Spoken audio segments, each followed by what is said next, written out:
Good morning, everyone. So, yesterday I was reading John 17, and it was the high priestly prayer. And today we're going to start from 20. And I was also thinking of, after I finish this is part 2 really, and after I finish this, just going back through some of it separately and explaining some of the truths that are in this prayer. So yeah, if you want to take a few breaths, clear all of your thoughts, get rid of everything until you're just left with the essence, just your pure being, who you was before you were here. Your high priestly self, Christ mind, who you truly are. And let's start. So John 17:20.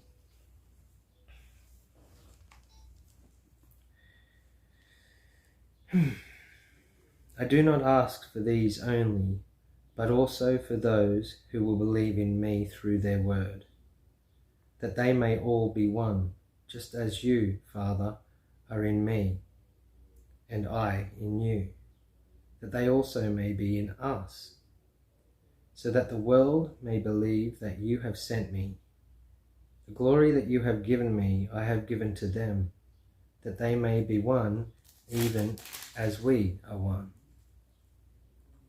I in them, and you in me, that they may become perfectly one, so that the world may know that you sent me and loved them even as you loved me.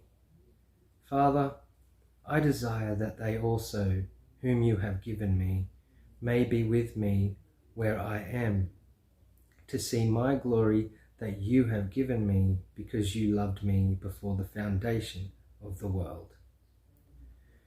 O righteous Father, even though the world does not know you, I know you, and these know that you have sent me. I made known to them your name, and I will continue to make it known, that the love with which you have loved me may be in them, and I in them. And so that was 2 minutes, and that's a beautiful prayer. It's good to meditate on that whole prayer in John 17. It's good to meditate on that. There's a few parts in it that, especially when this is coming from the only begotten Son, Christ Spirit, the only born Son of the Father of all creation.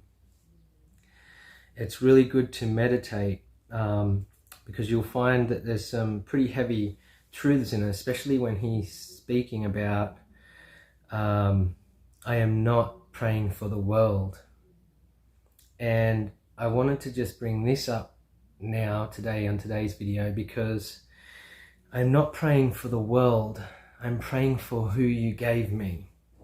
So again, when it comes to the portion that we've been given,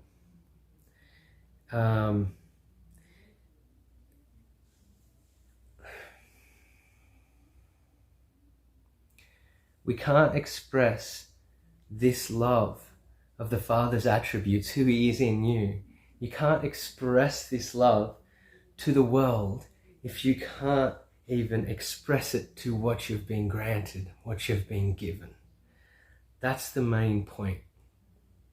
You can't pray for the world if you have no love and substance in the understanding of truly what it is that you've been given, which is your portion. And when you can pray into your portion and totally, completely, wholly understand your portion, which is in you, your portion that is given you is what comes forward to you here in this existence, in this third density, in this flesh. And so I find that to be majorly important, that it's saying a few things in that one part, which is just, it's at the start of 17.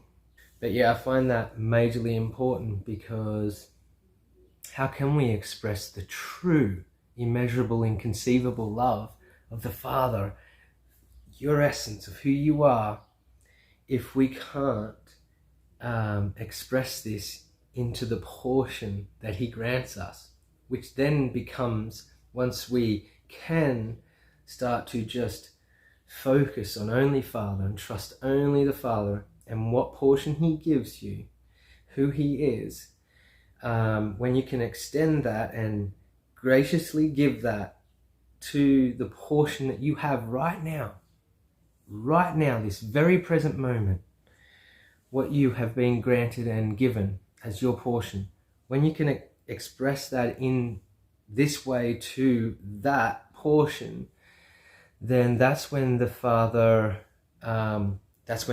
can grant you more. That's when you've become fully and completely wholly responsible for the portion that you've been given, which is a beautiful thing. It can mean anything to anyone. This can mean anything to anyone when it comes to the Father's attributes and giving. So a portion could be anything. We've all got different portions and we're different parts of the body. But the main part is that once you become responsible with this portion that you've been given, then more will be granted. And your responsibility will become greater as well. And you will notice that when you're recognizing from the place of this high priestly prayer, when you actually recognize what the Father is seeing and what He's doing in other people, you will come to understand that it's a much bigger responsibility than you once previously thought.